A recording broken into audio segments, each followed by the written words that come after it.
In today's video, I'm going to teach you how to use Slack for community building. Start by opening your Slack workspace. Once you're in, look toward the sidebar and find the option to create something new. Click the plus button to create new, and from the menu that appears, choose to create a channel. Channels are where your community will live and interact, so this is the foundation of everything that follows. When the channel dialog opens, type the word community as your channel name. Short, clear names help people recognize what the space is for at a glance.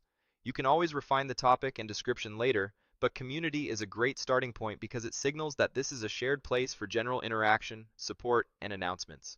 Click Next to continue. Now you'll choose how visible this community should be. You'll see options for public and private. Go ahead and click Public to preview what that means.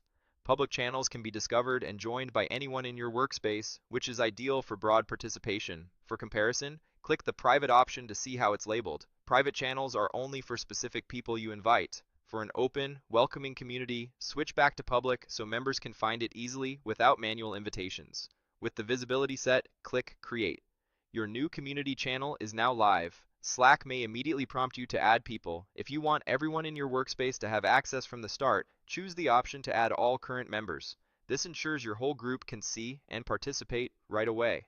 If you prefer a gentler rollout, you can instead pick the option to add specific people. You can always expand membership later. After making your selection, confirm by clicking Add to finalize those invitations.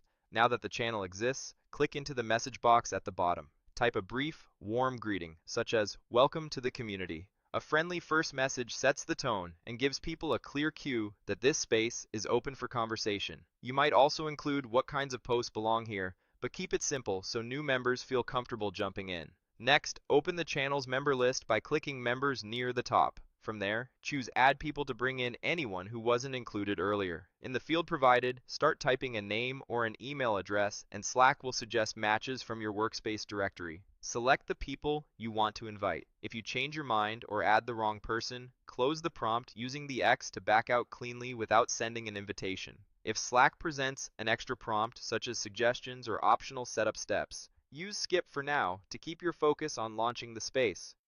Finally, close any remaining pop-ups with the X so you're back in the clean channel view, ready for your community to begin participating. A few quick tips as you get started.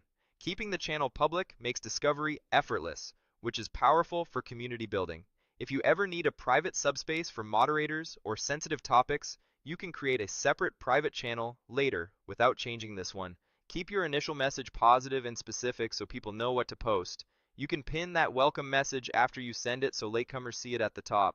And as new members join, use the Add People option to include them directly, especially if they might miss the public channel on their own. That's it. You opened Slack, created a dedicated community channel, chose the right visibility, invited members, posted a first welcome, and tidied up the interface so the space is ready to grow.